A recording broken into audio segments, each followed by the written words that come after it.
You know, we hear the word democracy thrown around all the time, but what does it really truly mean? Is it just about going out and voting every few years, or is there a lot more to it? Well, today we're going to build the complete picture of what a genuine democracy actually looks like. So let's just dive right in. Okay, so the idea itself is ancient. We're talking over 2,400 years ago in Greece. And at its most basic core, democracy just means rule by the people. It's a really powerful, really straightforward concept, right? The people are in charge. Simple. But is it really that simple? Is that little definition enough to describe the complex systems we see all around the world today? I mean, think about it. If the people rule, does that mean a 51% majority can do absolutely anything at once? That very question shows us that rule by the people is just the beginning of the story. Yeah, see, a modern, stable democracy isn't just one single idea. It's more like a structure, a system that's carefully built on three essential interconnected pillars. And for the whole thing to actually stand up, all three of them have to be strong. So let's start with the first pillar, the one everybody knows best. This is all about the mechanics of how the people actually use their power. This pillar is built on a really foundational principle called popular sovereignty. And all that means is it's the belief that any just government gets its power from us, the governed. We, the people, are the ultimate authority, not the government. The government works for us. Okay, so how do we actually assert that authority? Well, the most practical and powerful tool we have is the election. It is the number one way the people get to decide who's going to exercise political power for them. But here's where it gets really interesting. Just holding a vote, that's not enough, not by a long shot. For an election to be truly democratic, it has to meet a few absolutely key criteria. First, elections have to be free. That means all adult citizens can vote, and they can also run for office themselves. Second, they have to be fair. Every single vote gets counted accurately, honestly, without any interference. And third, they have to be frequent. You've got to have them regularly enough so that people can hold their leaders accountable. And crucially, none of this works unless the voters are informed, which means you need access to different sources of information, not just what the government wants you to hear. This brings us right back to that critical question. If you have free, fair, and frequent elections, and one side wins with a majority, is that it? Can that majority then just vote to take away the rights of a minority? This is exactly where that simple definition of democracy really starts to fall apart. And that is precisely why we need the second pillar, constitutionalism. The best way to think about this is as the official rulebook.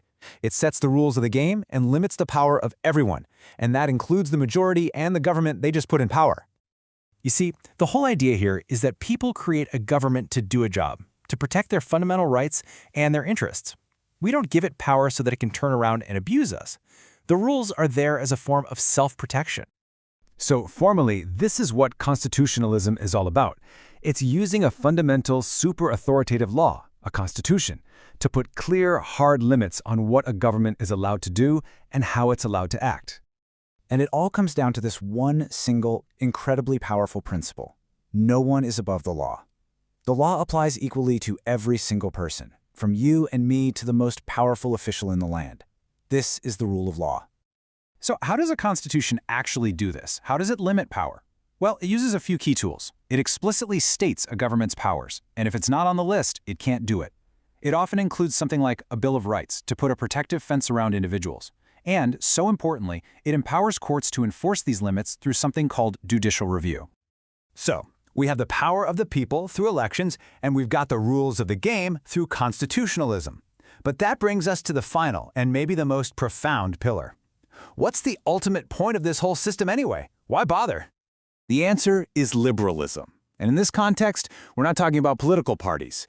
We're talking about the moral importance of the individual.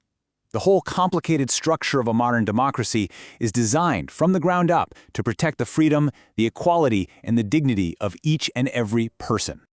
And these are the fundamental rights that the entire system exists to defend. The freedom to believe whatever you want, to say what you think, to hang out with whomever you choose, and to have a private life without the government snooping around. This is the why behind it all. Okay, we've looked at all three pillars separately. Now, let's put them all together and see the complete balanced structure of a modern democracy. This chart just sums it up perfectly. You have democracy, which is the power of the people. Then you have constitutionalism, which gives you the rules that limit that power. And finally, you have liberalism, which defines the ultimate purpose of the whole thing, protecting the individual.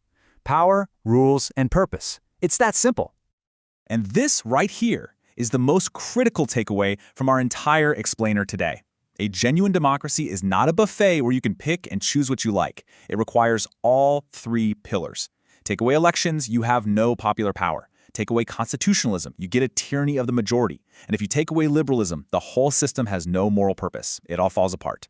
Which leaves us with a final thought to chew on.